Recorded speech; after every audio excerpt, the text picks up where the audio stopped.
Iranian Army spokesperson Brigadier General Mohammad Akraminia warned that U.S. bases were within range if Donald Trump launched strikes on Iran, speaking on state television on Thursday. The Americans have numerous bases, all of which are within range of our medium-range missiles, even no need for long-range ones, he said, according to Iranian state media.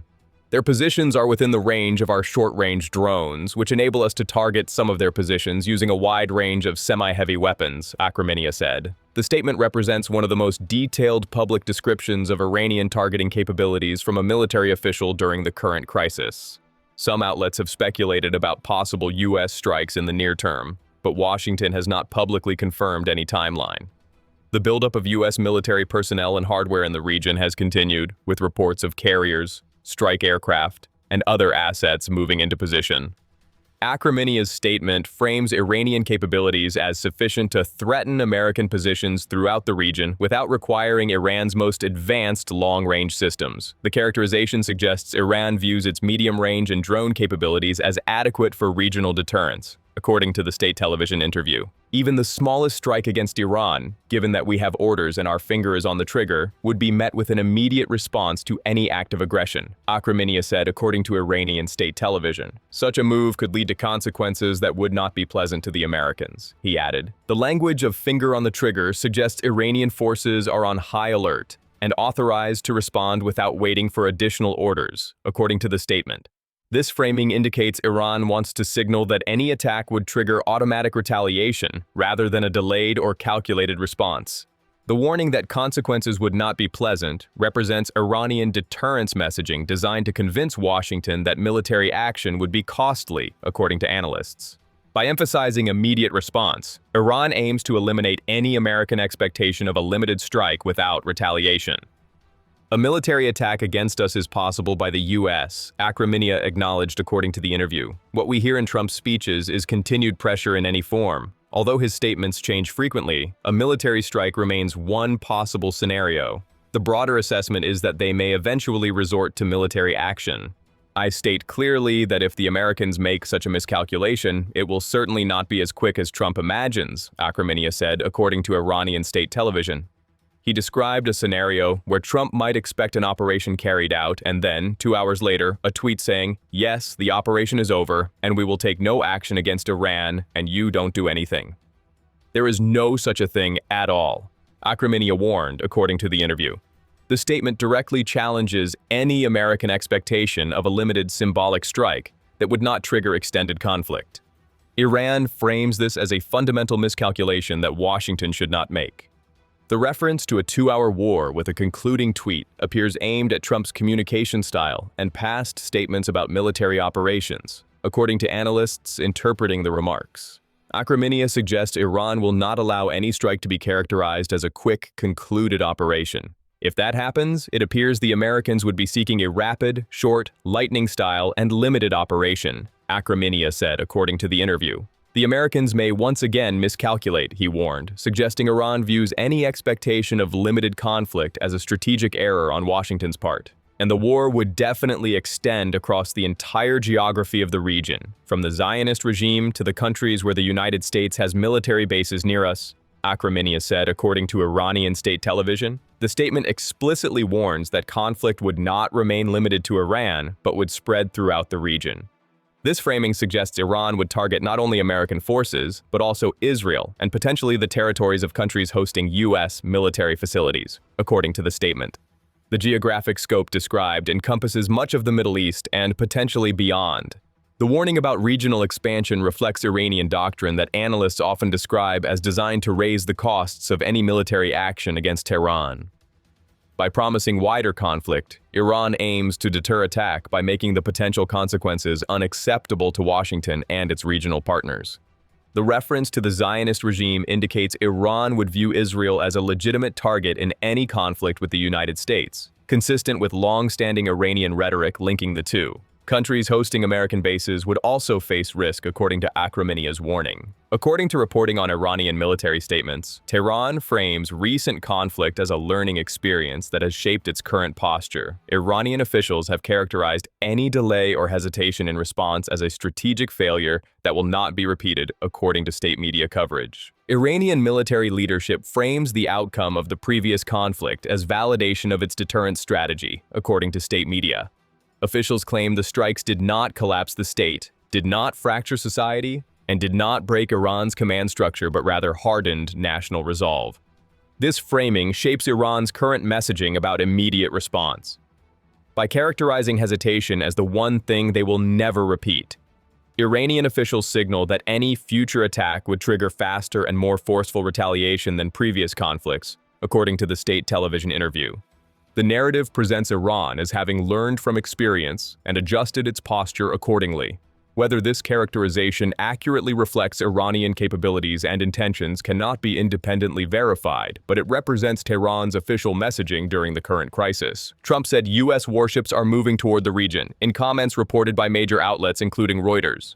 "We have a lot of very big, very powerful ships, and it would be great if we didn't have to use them," he said. "I told them two things," Trump said according to the reported comments. Number one, no nuclear. And number two, stop killing protesters.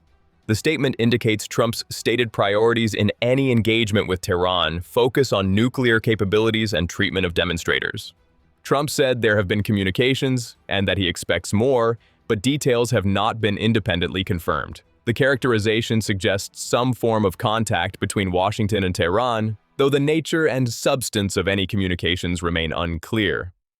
Trump's reference to powerful ships heading toward the region represents the American side of the deterrence messaging, positioning military force as backing for diplomatic demands.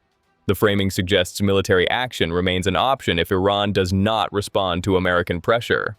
U.S. defense officials have framed the posture as meant to pressure for a deal while keeping military options available, in public comments. The framing presents military positioning as supporting diplomacy rather than replacing it. When President Trump said we're not getting a nuclear Iran, you won't have a nuclear bomb, he meant it, defense officials stated in public comments. The characterization emphasizes American resolve while framing military capabilities as backing for diplomatic objectives. "We will be prepared to deliver whatever this president expects," defense officials stated in public remarks. The statement indicates military readiness for various scenarios, while maintaining that the preferred outcome is negotiated resolution. The American framing contrasts with Iranian warnings by emphasizing that military force supports diplomatic options rather than representing an inevitable path to conflict. However, the continued buildup of forces maintains pressure that Tehran characterizes as threatening. Akraminia claimed U.S. carriers have serious vulnerabilities, but those assertions cannot be independently verified. The statement extends the scope of Iranian threats beyond land-based facilities to include the carrier strike groups that represent significant American power projection capability. "Aircraft carriers are important tools, but they are vulnerable," Akraminia said, according to Iranian state television. The claim reflects Iranian messaging about its missile and drone capabilities, which Tehran characterizes as sufficient to threaten American naval power. Iran frames its capabilities as creating what it describes as no safe distance for American forces.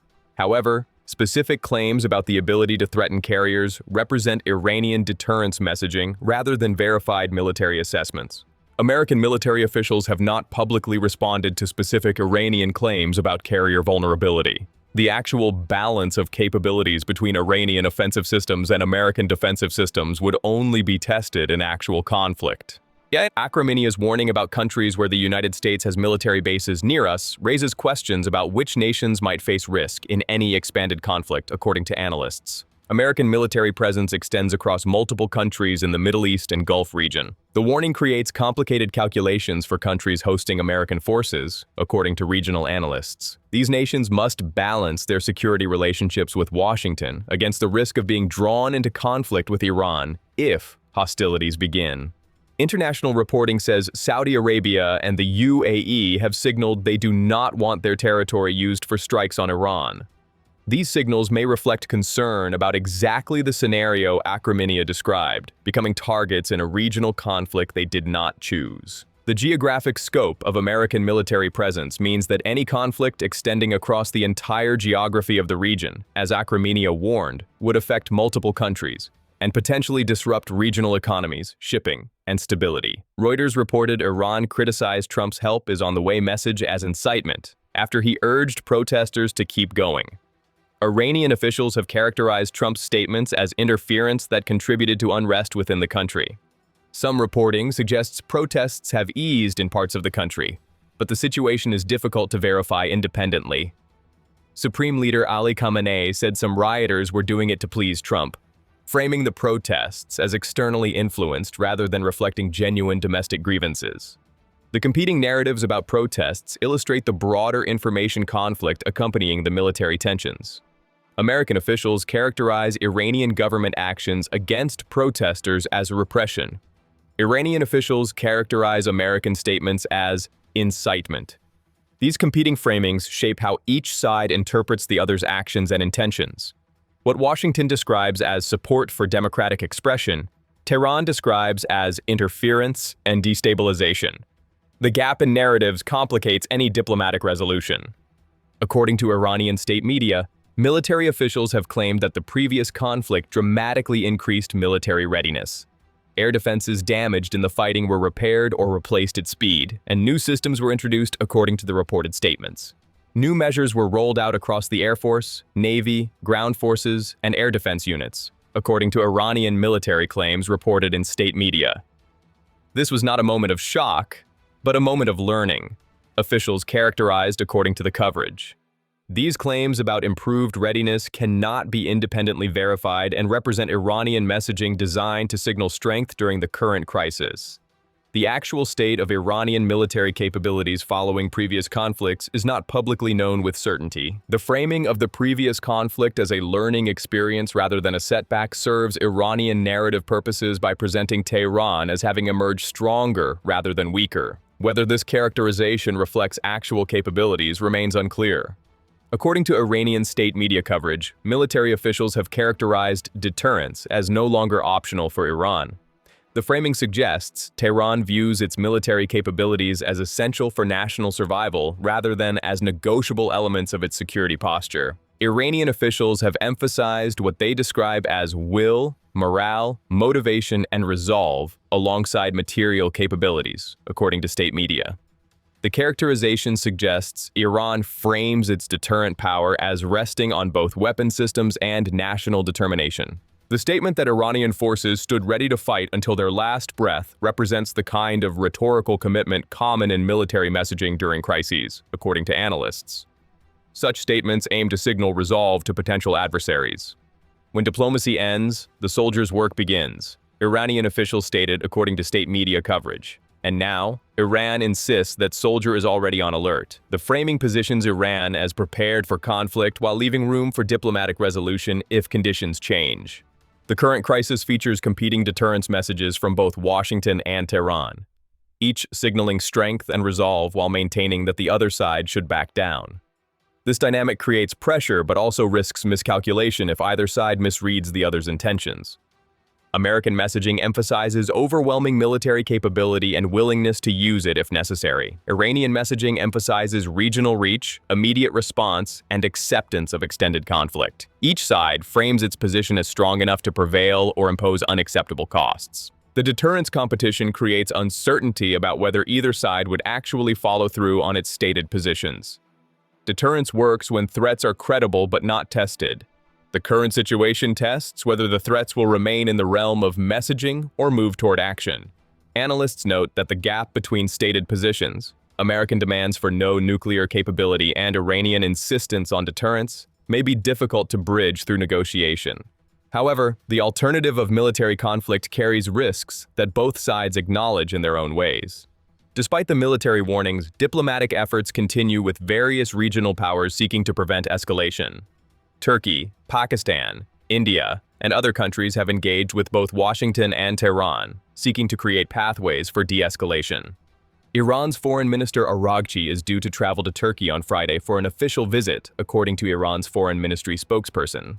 The diplomatic travel continues alongside military warnings, reflecting Iran's dual-track approach of demonstrating both readiness to fight and willingness to talk. Regional powers have strong interest in preventing conflict that would affect their own security and economies. The diplomatic activity reflects these interests and the recognition that military conflict between the United States and Iran would have consequences extending far beyond the two countries. Whether diplomatic efforts can succeed depends on decisions in Washington and Tehran that external actors can seek to influence but cannot control. The crisis continues with both military positioning and diplomatic engagement proceeding in parallel. Kremlin spokesman Dmitry Peskov said the potential for talks between the US and Iran had not yet been exhausted, and that any use of force against Tehran could create chaos in the region, according to reporting. The Russian position adds to international voices urging restraint and continued diplomacy. Russian President Vladimir Putin has told his UAE counterpart that Moscow is closely monitoring the situation in Iran, according to reporting. The Russian interest reflects Moscow's concern about potential American military action and its implications for regional stability.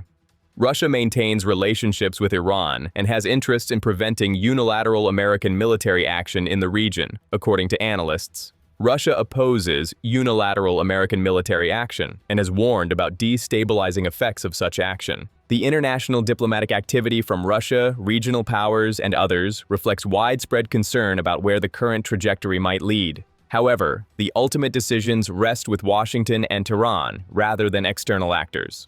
Akraminea's warning concludes with what Iranian officials frame as a clear message.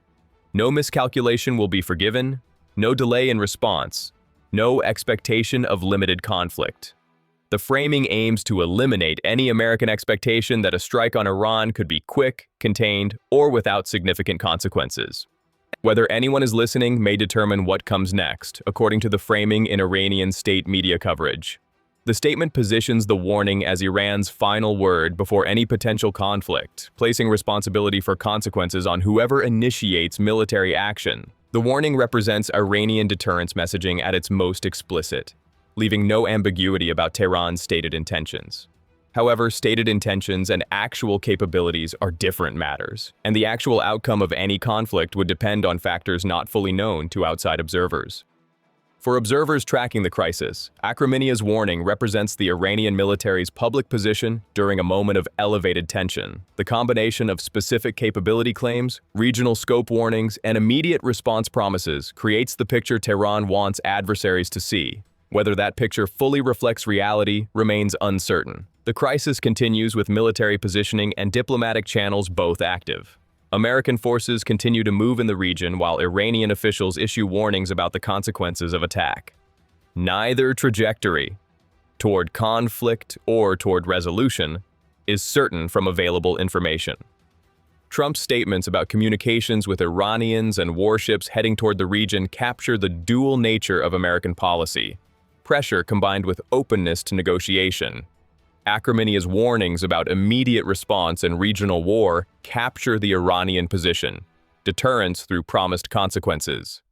The gap between these positions may narrow through negotiation, may remain stable through mutual deterrence, or may collapse into conflict through miscalculation or deliberate choice. The current moment represents a critical juncture where various outcomes remain possible. For observers tracking the situation, the combination of Akraminea's detailed warnings and Trump's statements about military power and diplomatic options suggests both sides are positioning for various scenarios. What comes next depends on decisions yet to be made in Washington and Tehran, with consequences that would extend far beyond both capitals.